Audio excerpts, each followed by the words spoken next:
Hello, friends and beautiful people.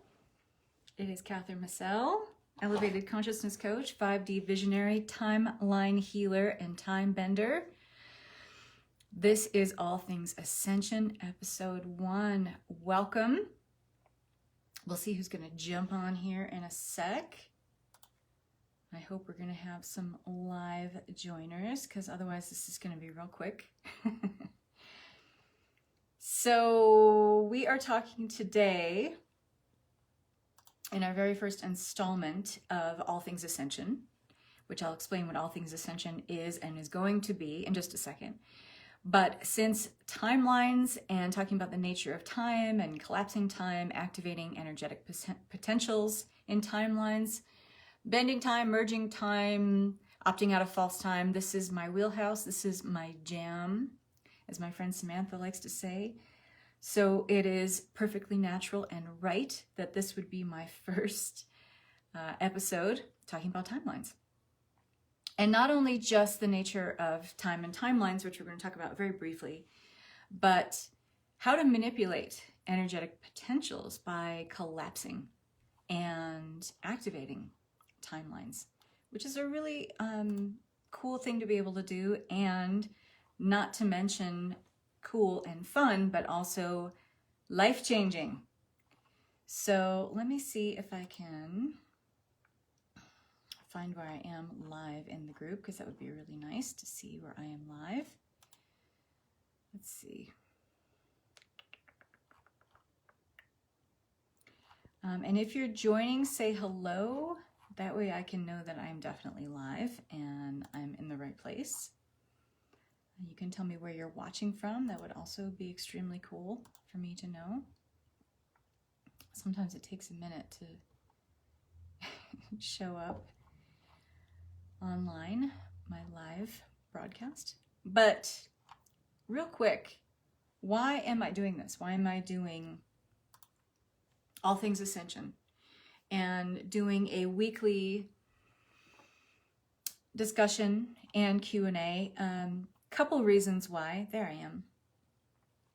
Because the reason I started this group in the first place, which is Global Acceleration of Ascension, where I am broadcasting this All Things Ascension program from, it started as a summit and is meant to be a means of great support, helping people navigate through some pretty unnerving yet exciting times here on planet Earth, and to help us create a community around bridging the gap between moving from 3D into 4D, 5D, 6D, 7D consciousness. Hi, Sarah. Thanks for being here. And to really stabilize each other in these chaotic times and give each other some shoulders to lean on. And here we are, these like-minded soul beings in this group, with a lot of common questions, a lot of common concerns. How do I keep riding this wave of unity consciousness, or how do I keep anchoring it here on the planet, doing the work of what I need to do to be my best human and spiritual self combined, and maybe help others along the way of me enriching my journey and my path. And that's what we're really here to do in Global Acceleration of Ascension, and that's why I offer these summits. We've got another one coming up in February of 2021.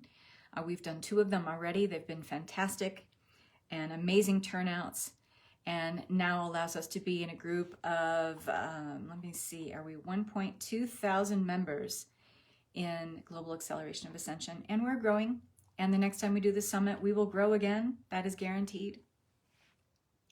So as we move through this exit portal of 2020, which has been arguably a dumpster fire of a year, we need the support. We need to lean on each other even more. And it's not wrong. It's not wrong to reach out and say, hey, I need another person to help me through this journey. It's not like we have to use that person as a crutch, but we're all in this together. We are in this, human entanglement experiment here on planet Earth, and it's profound. Why? Hi, Amanda. Hi, Rachel. It's profound because what we're really finding out is just how much we do need each other, and we use each other as sounding boards. We use each other as, projections for what we're working on, who are we becoming, what are we releasing. You know, we're all here to help each other be shown a way forward. And this is really important. And this is why I'm here doing All Things Ascension. And I'm going to do it as long as there's interest, as long as there's participation, as long as you guys are active with this, I'll keep doing it for who knows how long. And it'll be a once a week thing. I don't know if it'll always be on Sunday. I'll try to mix it up because we've got so many people in here from all over the globe. And I want to give as many people as I can the opportunity to, you know, come and join us live and ask questions here in the group. And to feel like we really can come together in community with like-minded ambition, like-minded goals, like-minded orientation towards what's next, and to come together and try to figure things out. And as we ask questions of each other here in this space, you know, not only do we get to have compassion for other people's points of view on these things and these topics that we're talking about here as we go forward, but we may even open up our own kind of confined or contracted point of view at looking at certain things. I mean, I've been on this journey of ascension and learning about, teaching about, and sharing things about all things ascension for over 20 years now. That doesn't mean that, you know, I'm contracted in my awareness and I've stopped learning about certain things that may seem fundamental or elementary to me. I keep myself really open and I remain teachable. And this is a platform that reminds us that we can remain teachable and we can be open to different points of view on all kinds of topics. So yes, today we're going into this with episode 1, which is talking about timelines, talk briefly about the nature of timelines. And we're going to talk about collapsing energetic potentials, where you are funding an energy that really doesn't need to be funded anymore. And in fact, it's taking away or diminishing your quality of life because of it. And how do we move that carryover potential into a more desirable timeline? And I'm here to answer your questions. So these episodes are going to go a certain way. I'll open up, do an intro, talk a little bit about the topic of each week, and each week we will have a different topic. If you have topics that you want me to cover in here, please put that in the announcement post that I created in our group in Global Acceleration of Ascension. You're welcome to put it here too. Hi, Larissa. But I want to know what you guys want to hear me talk about. I want to know what you've got questions about. And we are also going to be featuring some co-presenters as we go forward. It's not just going to be the Kathryn show. That's boring. I want to have some other people in here and have some dynamic and lively discussion. So look forward to having some featured co-presenters as part of this All Things Ascension series too. So hi everybody who's joining. Hi Sarah, hi Larissa. Thanks for being here, you guys. And if you have questions right now, it's going to be first come, first serve. So some people who couldn't be here live did put their questions in another thread, and I will try to get to those as best I can. But for you guys who are here live, your questions are going to get answered first. So if you have them, go ahead and put them in the comments now, and I will go through the thread of comments and answer them in succession as I see them. But maybe as I'm talking, I will answer some of your questions too, and that's cool. And for those of you who also can't make this live and you don't want to have to sift through the Global Acceleration of Ascension group to find this, I will always hashtag these episodes, All Things Ascension. I'll probably hashtag the episodes too, but you'll also find these on my YouTube channel. I'm going to put these up on my YouTube channel as well as the episodes that they are, and a little brief discussion about what's in each episode so you guys can find them there. And I'm real easy to find on YouTube. It's just Kathryn Massell. All right, let's get into it. So those of you who've been following me for a while, you probably get the idea that talking about time, the nature of time, collapsing time, activating timeline potentials, opting out of false time, timeline jumping, merging timelines, bending time. This is my wheelhouse. This is really, you know, I don't want to prop myself up here in any sort of guru status. That's not what this forum is about. But this is, it's my zone. It's my jam, as my friend Samantha Bearden likes to say. And I love it. I geek out on this big time. And I have such a major geek out factor about this that I teach a program called Timelines Expanded Masterclass. It is when we go live on February 1st, 2021. By the way, the last few weeks to get the early bird price on that. The forever price of this course is $9.99. You can get it for $7.99 right now, only until January 1st. So if you want to get in on this program, if you like this talk today, you're going to want to get in there. There's also a payment plan option. But it is going to be a 3-month program this time around, because we are going to be talking about the nature of time and time itself, how to collapse timelines. We're going to talk about that briefly here today. We're going to talk about how humans create time in 3D. We're going to talk about all kinds of different, there are a lot of different types of time jumping. We're going to talk about ancestral timelines. We're going to talk about opting out of false timelines and a whole lot more. You'll have information in this comment thread about that.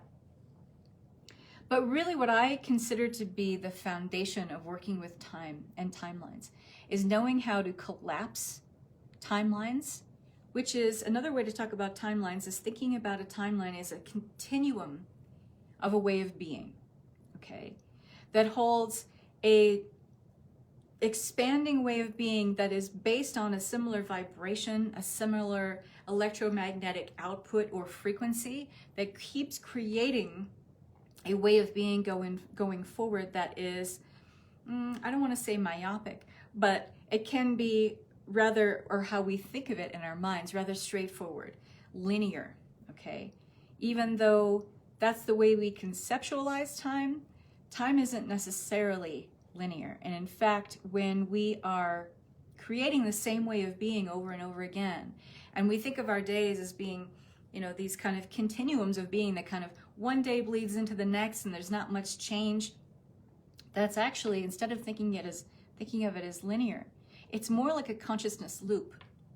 Because until we opt in for a different emotional anchor, which is really the secret sauce for creating a different timeline for yourself, you're kind of finding yourself in a cycle or a continuous consciousness loop.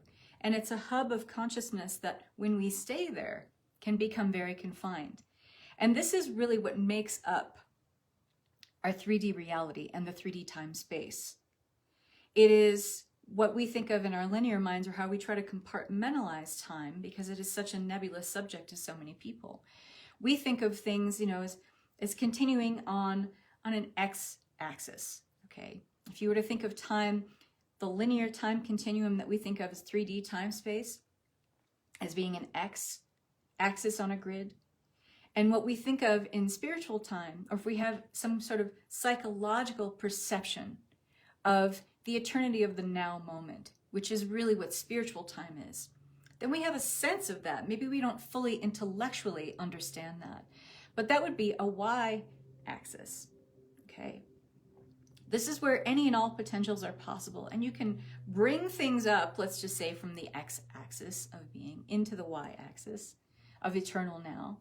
But it is always moving, it is always expanding, it is going up and out. But that's just one way to kind of wrap your 3D or intellectual rational mind around how time works. And in fact, it's very, very complex. But the paradox is not really, because humans actually create time in 3D. What a lot of people don't understand about time, and what's hard for a lot of people to get, is that consciousness is very, very malleable and flexible, and has infinite potentials for manifesting the formless into form.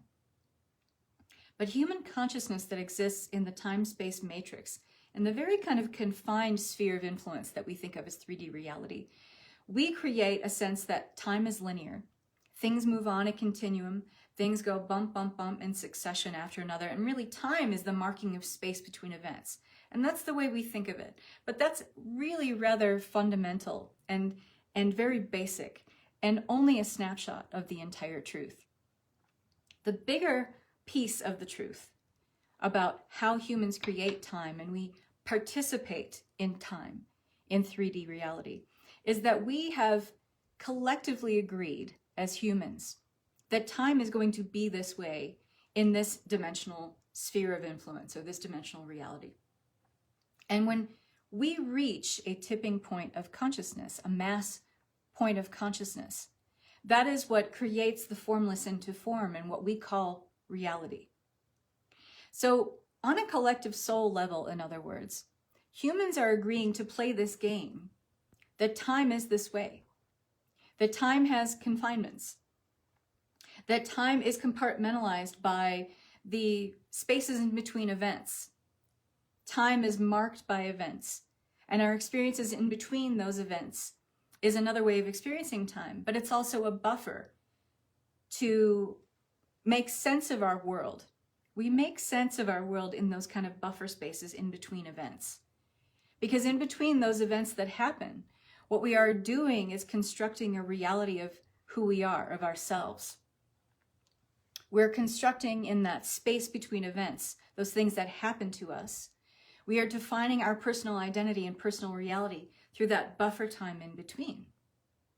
This is giving us a sense of time, but it's also giving us a sense of identity. So those things are inextricably intertwined. Who you think you are in this 3D reality sphere of influence is also who you are in time. And you think then time creates the consequences of your life. Okay? Or I should say, we think then that time is a consequence of life. That's how we compartmentalize it. But in reality, time creates the consequences of our life. And we've given this construct of time all of this power. In fact, in many ways, we've given our power away to the very construct that we created as a means to just kind of disseminate this level of reality. Now, I know that's a lot to digest. I know that's a lot to take in. But that's the quick and dirty version of time and what time is here in this 3D reality matrix. And to be honest, what we don't understand and what we're not often taught is that each dimensional realm, each level of density beyond 3D, has its own rules of engagement for time. So 4D does hold the same similar constructs of 3D time, but it's not entirely the same. There's a little more wiggle room. There's a little more of a semi-permeable layer of overlaid realities with 4D because we're dealing with a lot of fantasy realm. We're dealing with kind of a limbo realm with 4D. So there's a lot of energetic carryover of potentials from 3D, but it's more fantasy-like. It's a little more ethereal. And when we move into 5D, there are very different rules of engagement with that density level of being and how time works in that level. In 6D, we're dealing with the causal realm in 6D. So we still have some duality that we're playing with there. And so time still holds kind of some parameters in place for us, or some structures in place for us that are familiar to us in 3D and 4D. But when we start moving past the density layer of 7D, we start moving more towards our light body status, more to the crystalline matrix of who we are, and we have a completely different identity in time in 7D and beyond. And we play with these realities very much so, and very practically in very applicable ways in the Timelines Expanded Masterclass that I teach. So every single dimensional reality has different translations of time that correspond with it. And in fact, when we are, let's just say, dabbling in our own personal reality with playing with different dimensional realities in time, or we're learning a new tool, let's just say, we're adding a new spiritual tool to our toolbox. We're playing with a new meditative state, okay? And maybe we feel like in that meditative state, we're moving beyond duality. And we feel very light and ethereal, and maybe we feel like we are inhabiting our light body status. We've, in that meditation, jumped to a timeline that is well beyond 3D, 4D, 5D, maybe even 6D, okay? Let's just say for the sake of argument, we're playing in a meditative space where we're in 7D or 8D. And we're working with different stargates and portals of energy and very, very different density of being at those levels. And time is accelerated with each dimensional reality beyond 3D. 3D, when you think of it, is a very slow rate. Like there's a big buffer time between events here in 3D. But as you move through 4D, 5D, 6D, 7D, 8D, 9D, beyond, the buffer time between events really contracts. And this is what I call unstacking time.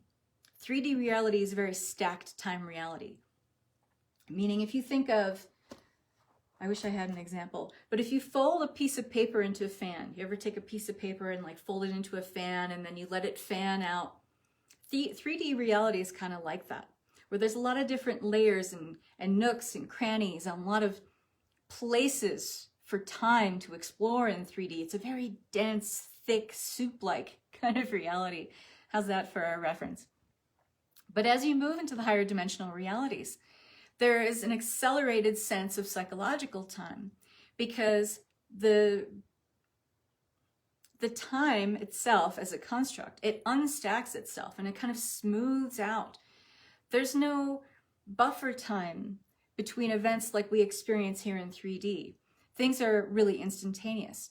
And this is called harmonic time compression. This is a natural part of accelerating dimensional realities, because 7D, 8D, 9D, those are accelerated dimensional realities. And so time speeds up. It's a natural quantum component of time in those higher dimensional realities to have harmonic time compression. Meaning compressing, think of, there's not much space between events. Things are instantaneous. So when you start playing with things like manifesting realities by activating certain potential timelines, and you're in, let's just say, the God self aspect of you, which is what I always recommend and how I teach to work and play with the time fields, to be in the higher self or the God self aspect of who you are, because you're already from, a non-linear, non-dual perspective of you, you're already in that place in density where you know how to work with potentials that can be instantaneous, okay? So when you're in that aspect of self and you're, say, manifesting something, manifesting a timeline or jumping time or merging a higher dimensional timeline into your 3D reality now, it's a blended reality kind of experience. Sometimes you can manifest instantaneously, okay? And sometimes, if you're really good at it and you get really well practiced with mastering manifestation potentials in higher dimensional timelines, that buffer time, because you're bringing everything back to 3D, right? Because as long as you're in a body and you're calling this home, you're bringing whatever you're manifesting from the formless into the form back to 3D. There is kind of a lag time. If you're working in something in 3D or 7D, 8D, manifesting in that space, bringing it back to 3D takes a little while.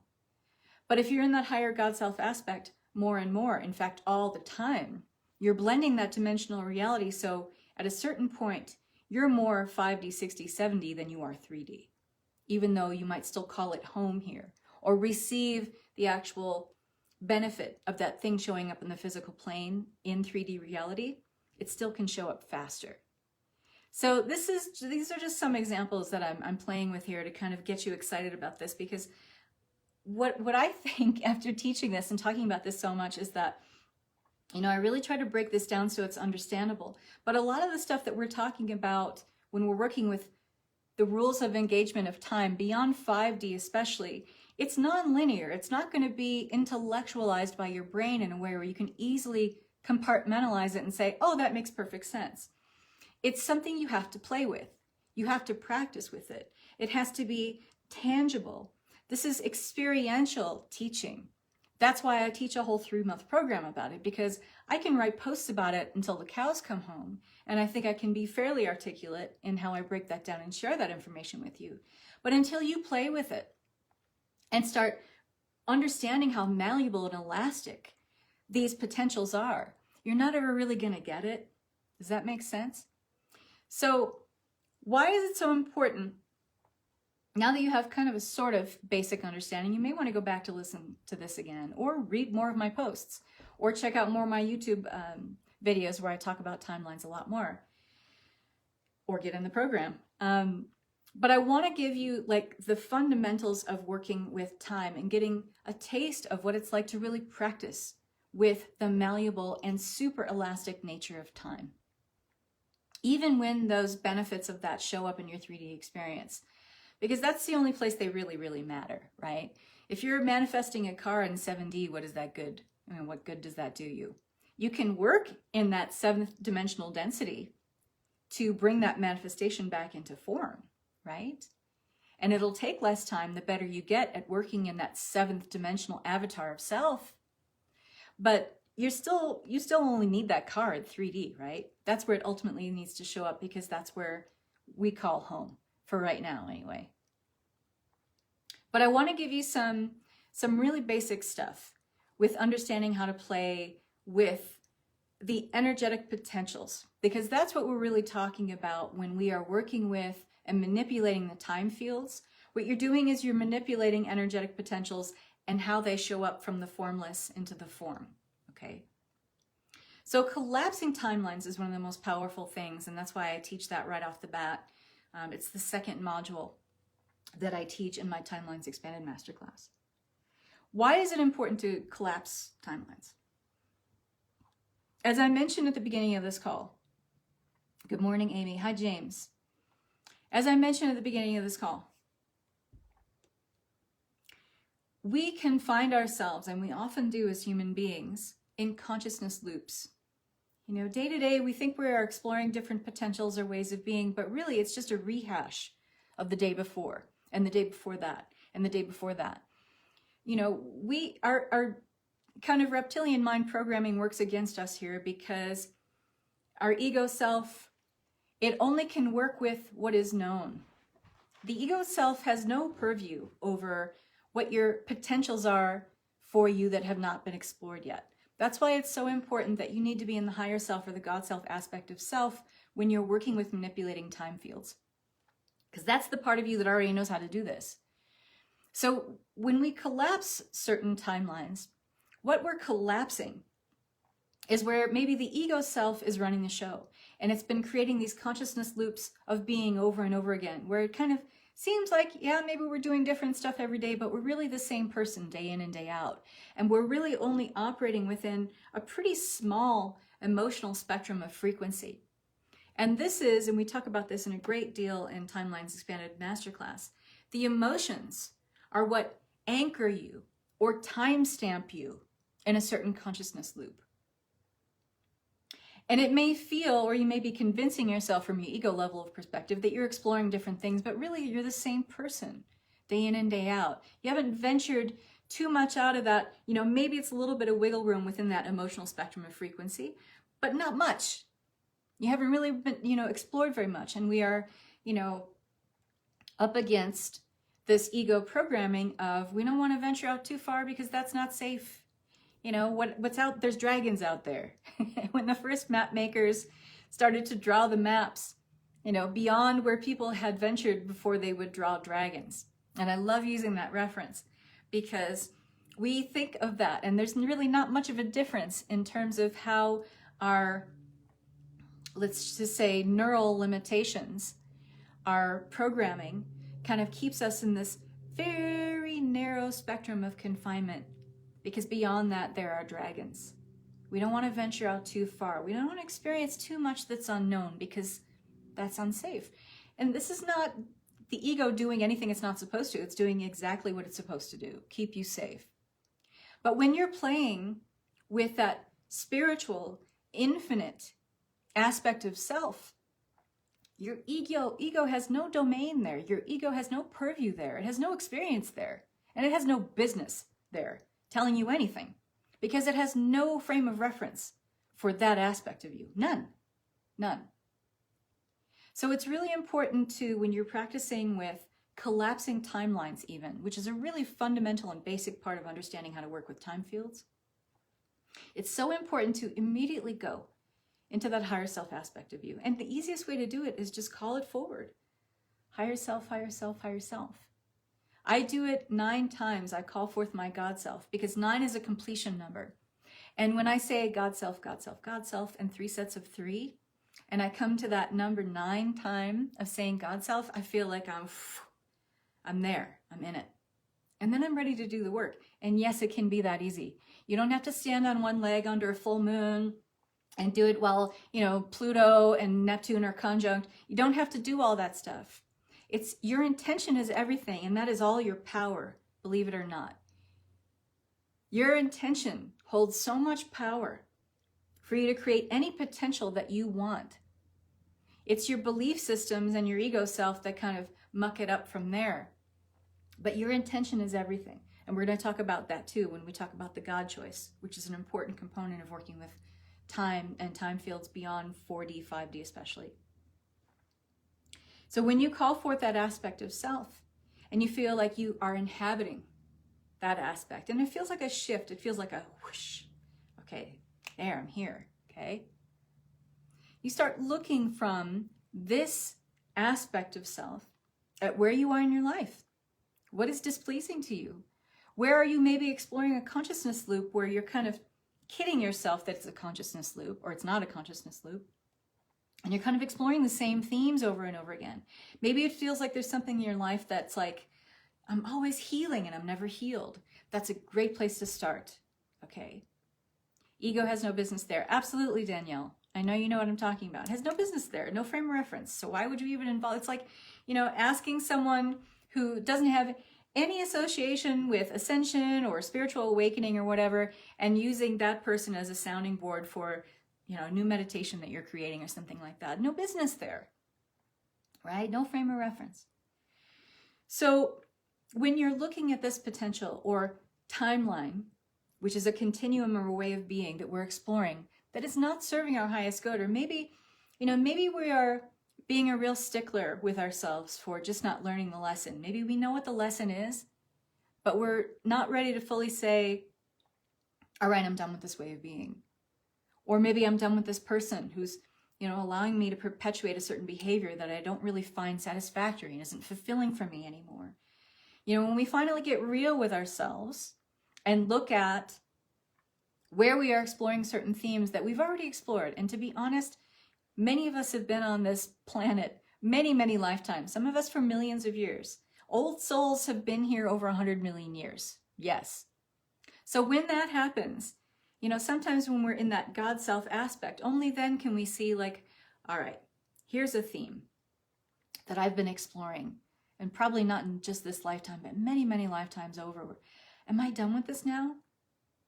And if I'm done funding this timeline with my energy, my attention, my behaviors, my attitudes, and my opinions that all stem from this theme or this way of being, then what carryover potentials could I take from collapsing that potential and moving it towards my more desirable timeline?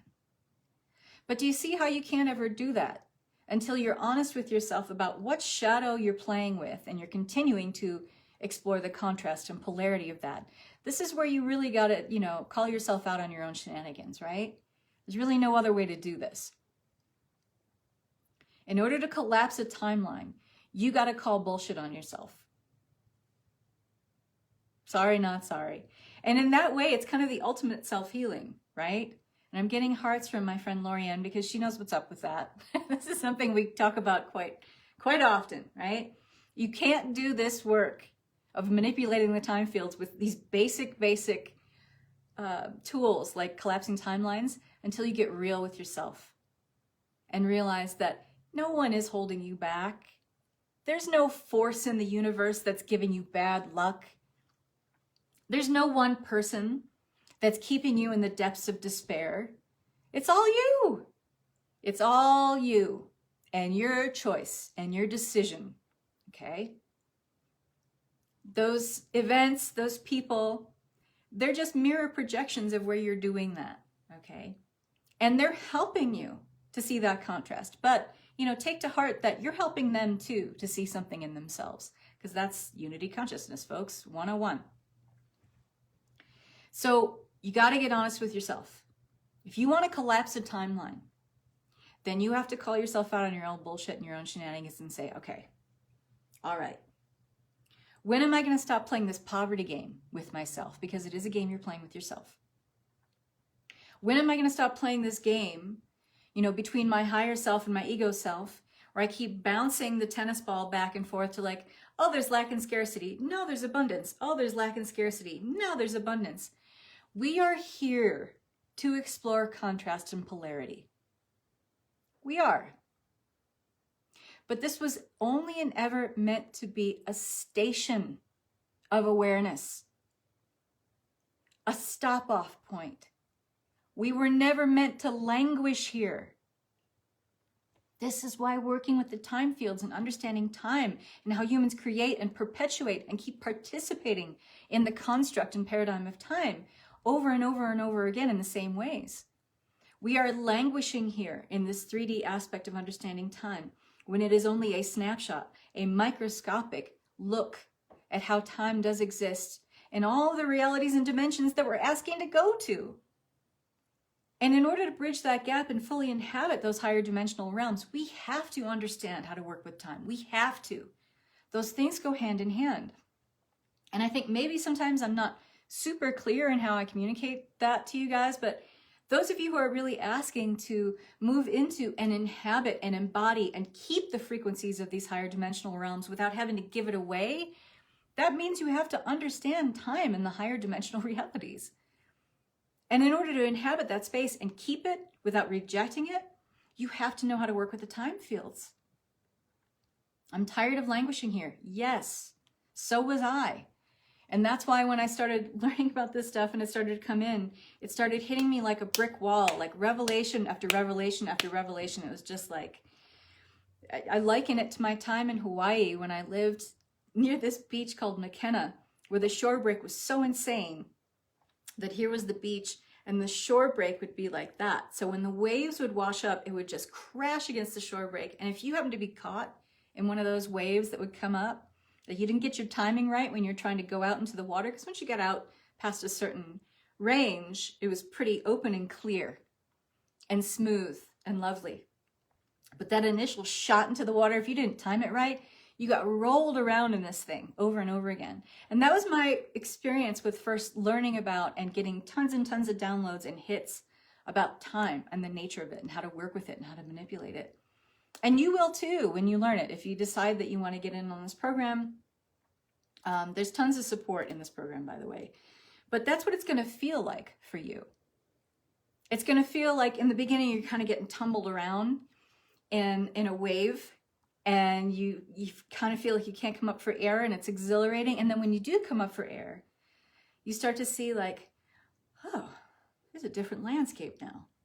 Because that's the thing about working with time. Once you work with time and you learn how to manipulate the time fields and you practice with it, so you develop a sense of mastery with it, it forever changes your landscape of how you look at your life. It can't not. It forever changes the way you look at potentials for your ways of being. It changes your behaviors. It changes your thought forms.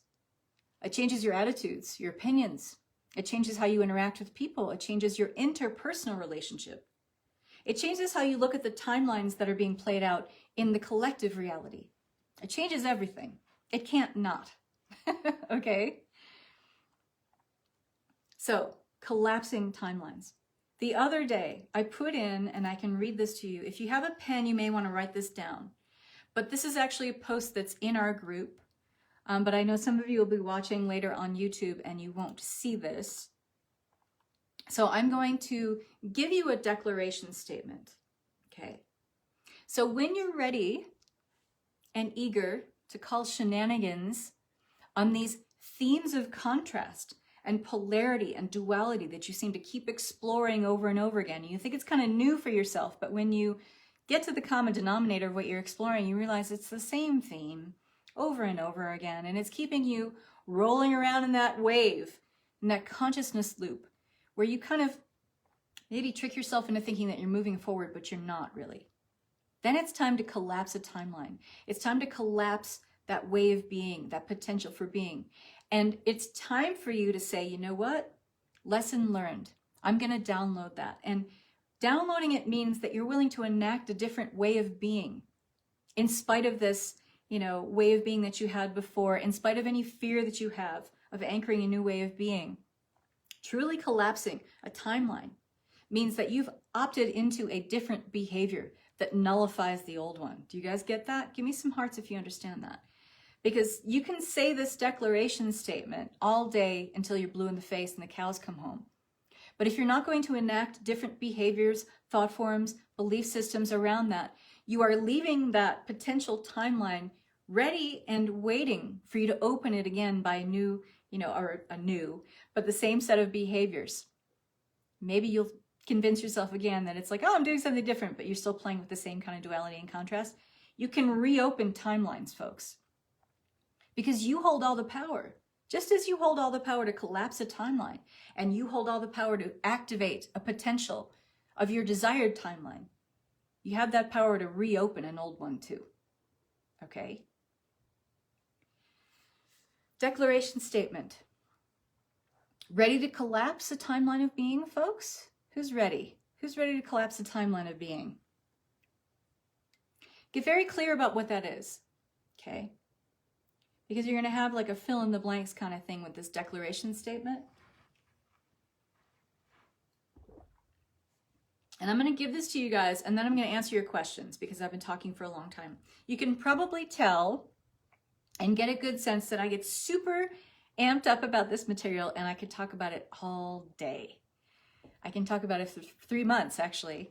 But I love to give a lot of support around this. Yes, we're talking about like kind of nebulous and esoteric stuff, but maybe some of the gals in here can vouch you are already in timelines expanded. I like to offer a lot of support with this material, and I'm always vetting questions from people in the course. Like, okay, I get what you're saying, but how do I do this? How do I bring it into my everyday 3D reality? Once you ask me the question, I'm really good at being able to say, okay, here's how you do it. Here's how you make it practical. Here's how you build that bridge from where you are to where you're going. I like to make this stuff applicable. Like, because what good is it if, I'm just talking about all this stuff and it's just academic, right? And it doesn't have any real world applications in your everyday reality. Then it's no good, is it? So I like to teach this in a really practical way. And that's why I give you guys practices and tools in every class of Timelines Expanded. So this is one of them, and I'm sharing it with you here. So get a pen. This is your declaration statement for collapsing a timeline. As my sovereign God self, I declare that all alternate, parallel realities and timelines now open, where I am continuing to explore contrast to my highest good and the highest good of all, are collapsed. As my sovereign God self, I declare that all alternate, parallel realities and timelines now open, where I'm continuing to explore contrast to my highest good, and the highest good of all are collapsed. I'm going to just copy and paste this into the comments.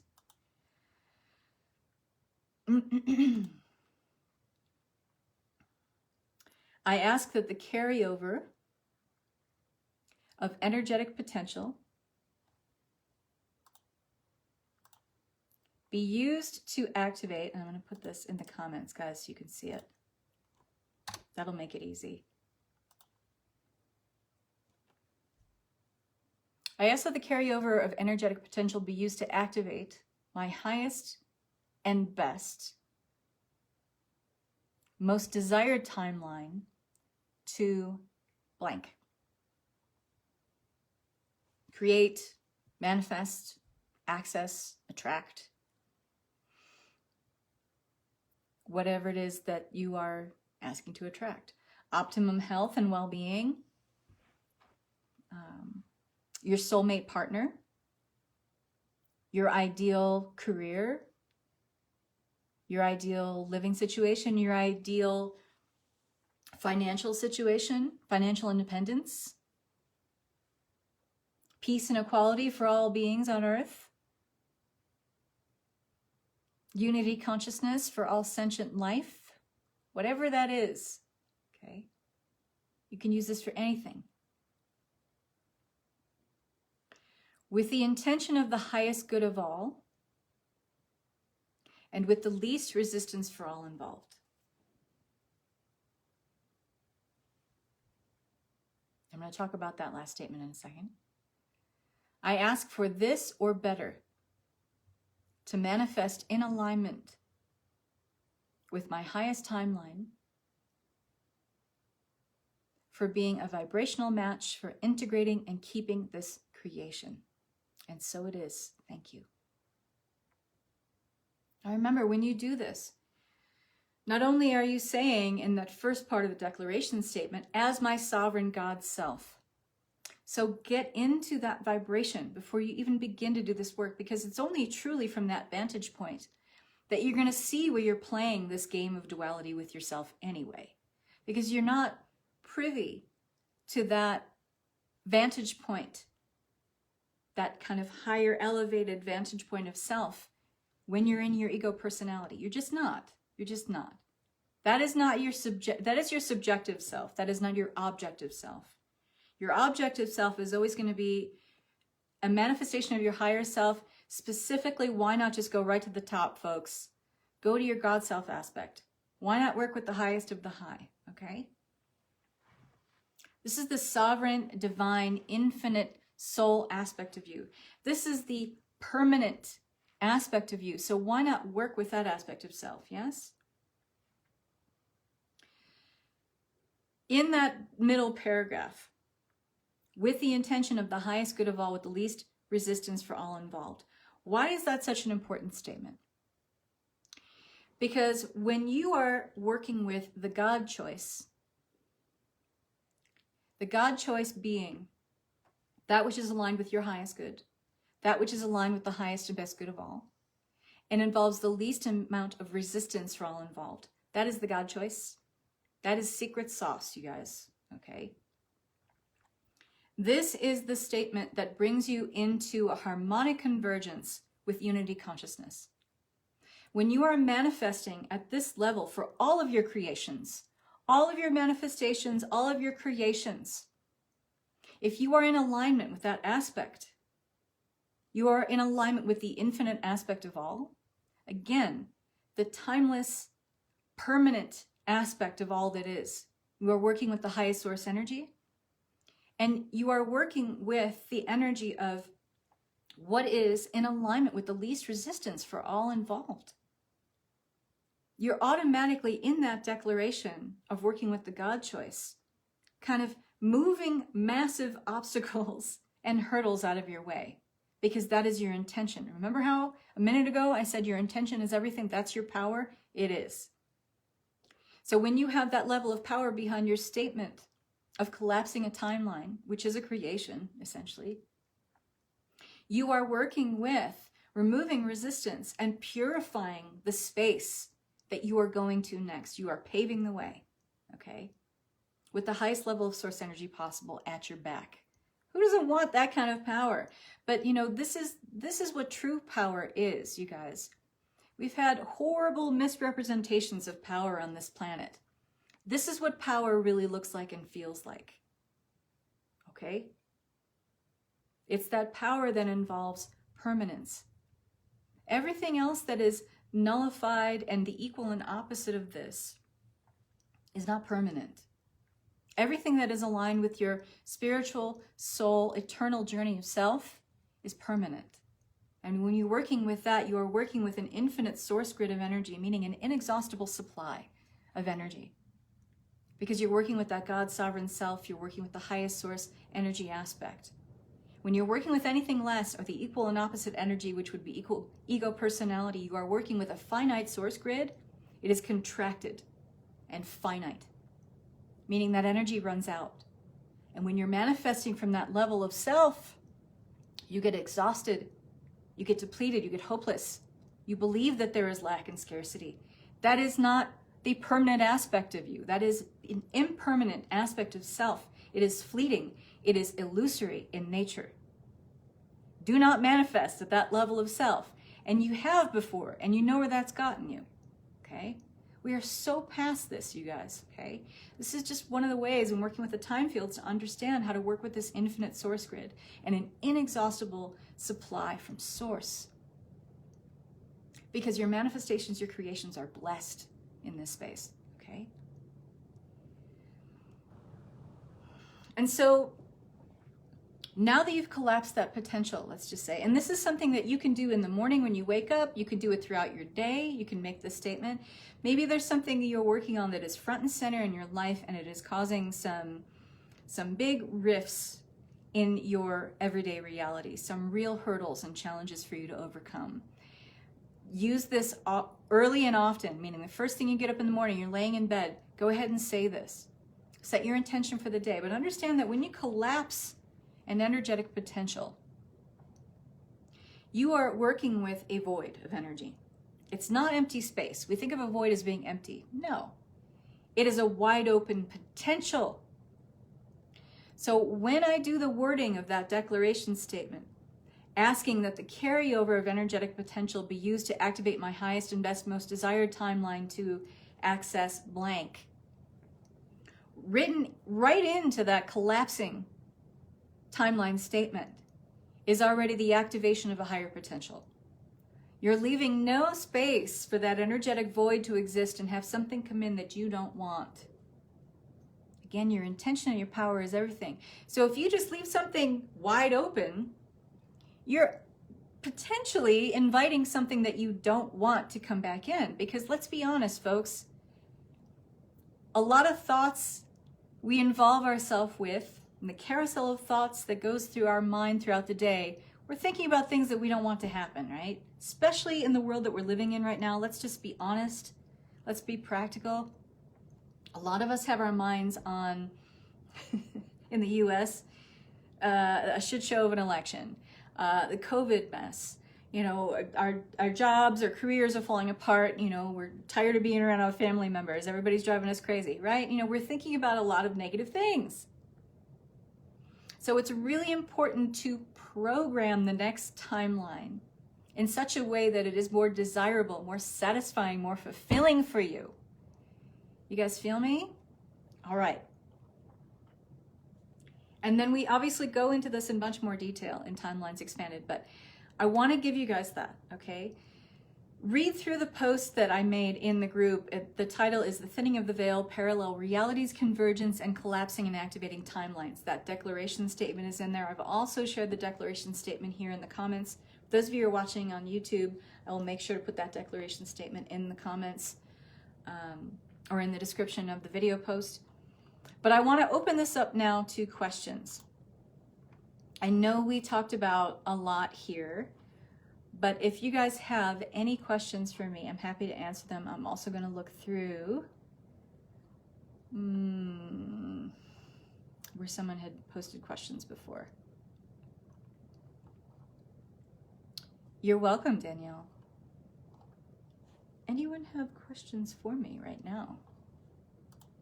Let me see. I want to go through the... There I am.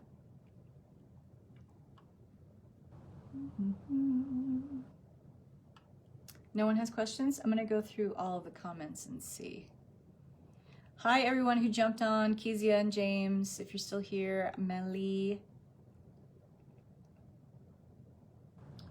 Okay, yes, and I did see your question before, Melly. So I'm curious about depression during the void period. And let's see.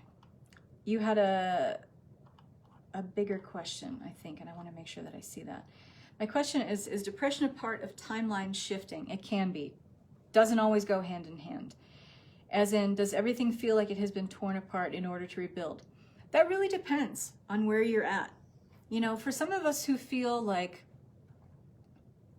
our reality has been painful up till now, for those of us who feel like we've been in a state of being diminished for a great period of time, and that has been our reality, and we've created our entire personal identity around that. So for some of us, we just believe that's who we are. That's just who we are. And that even though it's not serving us in a way where it's making us feel satisfied and it fills us with a sense of longing and feels like we're always wanting and we're always healing instead of healed, it does become kind of like a security blanket for us because it's just who we are. And when something happens, we have, in Buddhism, there's an event that happens. It's called Satori. This is the beginning of enlightenment. But it's usually brought on by some sort of trigger event. through a person, a teacher, or a teaching. A life-changing event could be loss. But it is such an earth-shattering, personal identity crumbling event that move into who we are becoming next, which is quite inevitable, can be sometimes even more painful than the personal reality that we've experienced thus far. And we will go into a period of depression because we are grieving. We'll often develop all kinds of problems in and around the heart chakra and the throat chakra. We can't express ourselves in the same way anymore. We're struggling for words. We feel an extreme sense of grief and loss. It can even diminish lung functioning because the lungs and the heart are so attached to each other. And we'll go through a period where we're feeling like we can't get enough sleep, we can't get enough air, we can't express ourselves. We go through sometimes bouts of prolonged depression. But this will oftentimes come from that ego aspect of self where we don't realize that this reckoning had to happen because we needed something to shatter the reality of who we thought we were, this impermanent identity that was never fixed or real. We just believed that it was. And if we don't fall into a place where we can reckon with that level of being, that no, now I am moving into the recognition of who I am as an eternal soul. And we realize that we have all the support and the love in the universe behind us at that level of being. But if we're still swindling ourselves into, but I've lost something. And we keep thinking that by looking behind us, there's more to lament behind or back there than there is to get excited about looking forward, then yes, we're going to be in depression quite often. So you see, it doesn't have to go with that. It depends on our level of enlightenment that goes along with these events that are naturally taking us on the trajectory that we're asking for. And it's really important to mention here that a lot of us who are asking for enlightenment, a lot of us who are asking for awakening, a lot of us who are asking to move into that next dimensional station of awareness or consciousness that takes us on that trajectory of elevated awareness, that it's often painful. It's not pretty. In fact, it's extremely messy. It's a shit show. Let's just be honest. But how much does your eagerness and anticipation of embodying and inhabiting that higher permanent aspect of you outweigh what you feel like you're leaving behind? And if those things are not, if one outweighs the other, then yes, if you feel like you're leaving something behind, you're going to be in depression. But this is what goes hand in hand. You know, you can't have a spiritual awakening without a human awakening. It's a reckoning of sometimes colossal proportions. And that's why the journey into ascension and elevated awareness is a journey into spiritual and emotional maturity. You guys get that?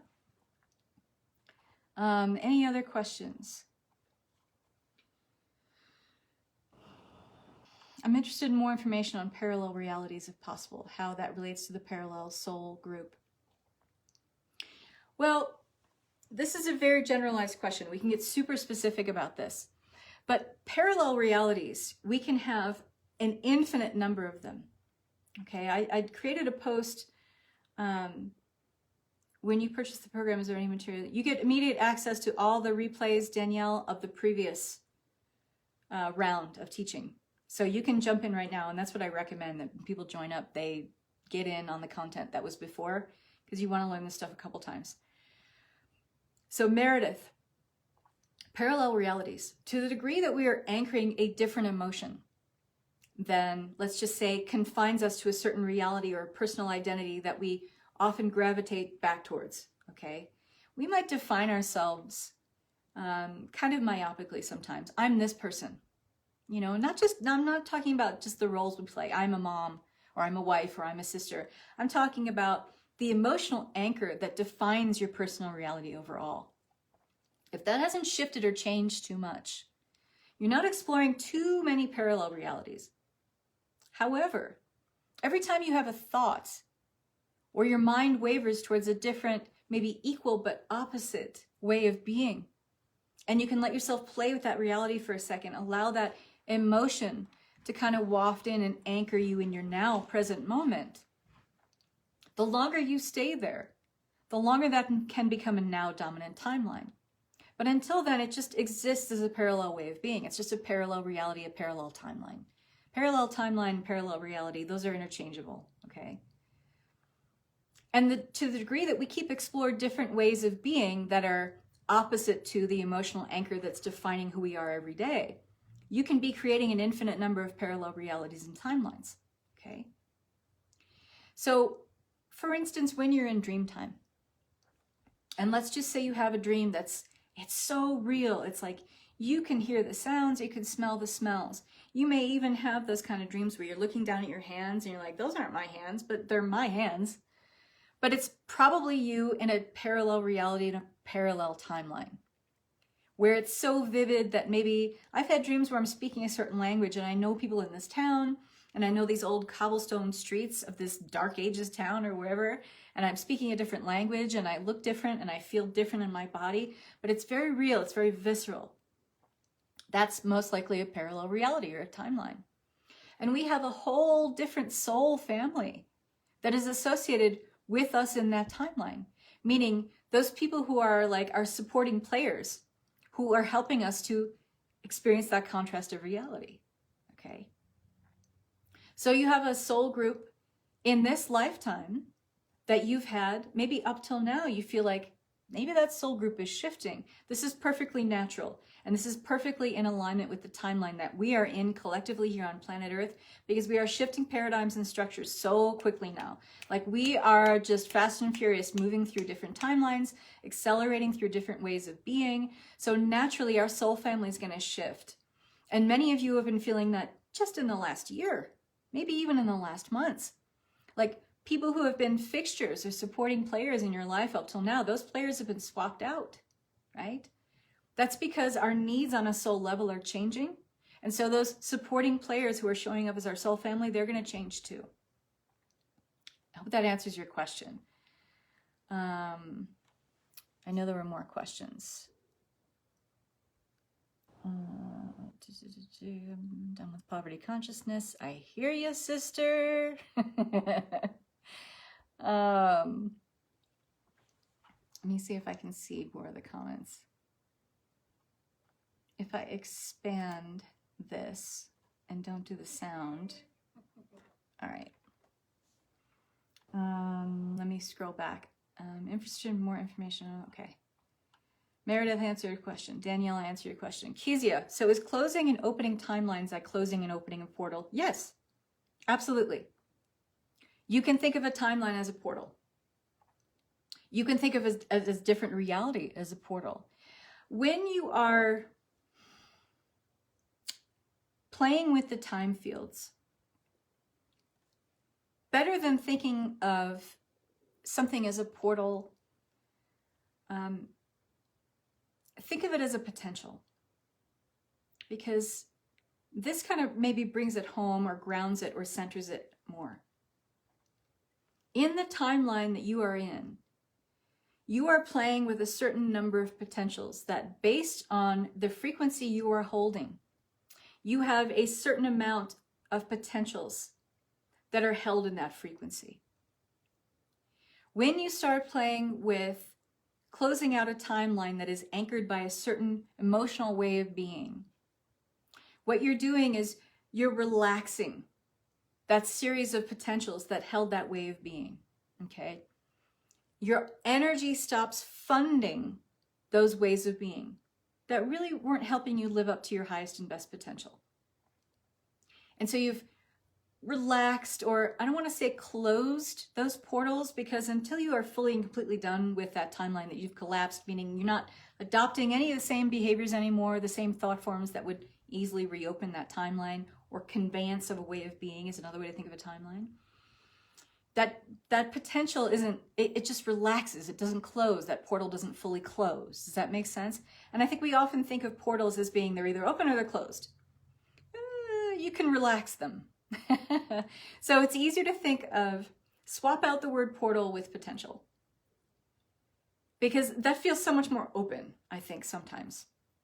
And portal kind of, to me, smacks of, I'm not worthy to open that. You know, because we throw around the word portal sometimes. We talk about 8D, 9D, 12D portals, or, you know, the 12-12 portal. is coming up, right? And that's just a conveyance to a way of being that happens to be in a kind of a synchrony with certain conjuncts or alignments in the cosmos, okay? But that portal doesn't fully close because everything is now. That's the other thing we have to understand, that everything in the psychological, spiritual y-axis of time that I talked about at the beginning of this call, where is the streaming or the flow of the eternal now moment, which is truly spiritual time, and all time that exists beyond 7D is spiritual time. It's infinite, eternal now. And there are different just expressions or punctuations in the eternal now. A portal is just an expression or a punctuation in time. Okay? I hope that helps. I keep re-looping despite replacing my void with my highest desires. We get addicted to a way of being. You know, our neural programming works against us sometimes. Because when we've identified as a way of being or a certain kind of person, our personal identity is grounded in, you know, A, B, and C set of emotions for so long. It creates these neural troughs in our brain. So naturally, you know, we're going to genetically express, you know, what that personal identity has been for so long. It's just natural. It's habituated. But that's all it is. It's a habit. And we all have a habit of being ourselves. And so how do you break that habit? You bring in a new set of habits and you practice. Just like you're well practiced into being who you are. If you want to become someone else, you have to be well practiced in who you are desiring to become. And as humans, we don't want to do that. We want it now. And we've been indoctrinated into this way of being, of having, you know, instant gratification, okay? We got to learn ourselves out of that. Because anything really worth having anything that's really worth aligning with our permanent spiritual aspect of self is worth gaining mastery in. Think about that. It's not going to happen overnight. Elizabeth says, do you have to pick focus on a particular area in the declaration, or you can say all aspects of my life? It's up to you. You're the creator. You're the creator being. Don't ask me. You can have it be as general as you want, but you want to give it somewhere, right? You can get as specific as you want to, but beware of super specifics.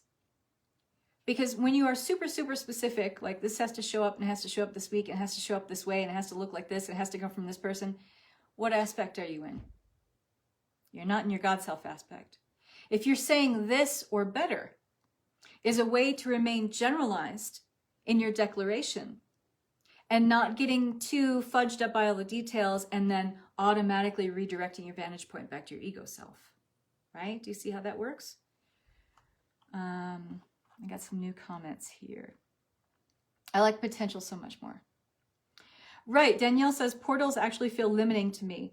And yeah, I mean, yes, portals can be. Because we think of like a portal as something that's open for a couple days and it closes, right?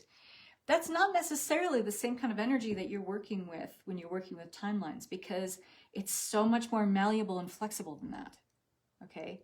So when you swap that out for potentials, it's like, oh, okay, I get that. It hits me in the feels right here. I understand that. Any other questions? I don't want this to go too long. So if you had questions about purchasing the program, yes. So when you purchase Timelines Expanded, this program is open all the time. Okay. If you follow me, you know when I offer deals here and there. So essentially it's still the early bird price, because the forever price of this course, it's a 3-month program. We go live February 1st, 2021, for our next 3-month program. You have a Facebook group of support that's open all the time. It's open all year round. So no matter when you join this course, it's the self-study program, and you can get in and start going through the replays from the previous round of classes right away. And I recommend that you do, because hearing this stuff just once, it doesn't cut it. That's why when you do get in the program, Every time I teach it, you're welcome back. You come in. Every time I teach it live, you are welcome back at no extra cost to you. I don't care what price you joined at. That's how I like to teach, because the nature of this material is spiritually advanced. You're not going to just hear it once and be like, oh, I totally get it. Maybe some people do, but that's not the norm. And so every time you partake in this material, you do learn something new. You get a new nuance out of it. You finesse a different part of your life because of it. So that's why I teach it, often, at least 3 times a year, and why you're welcome back every time. And so it's $7.99 right now, or you can do 3 payments of $333. When it is offered at the forever price at $9.99, that price goes into effect on January 1st. So you've got a few weeks left to get in for $200 off. One more question. Can you shift timelines as a result of an injury or surgery where you were unconscious?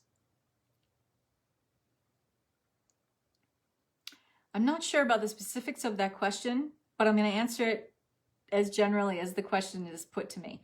You can shift timelines, especially around any chronic illness, any pain or injury.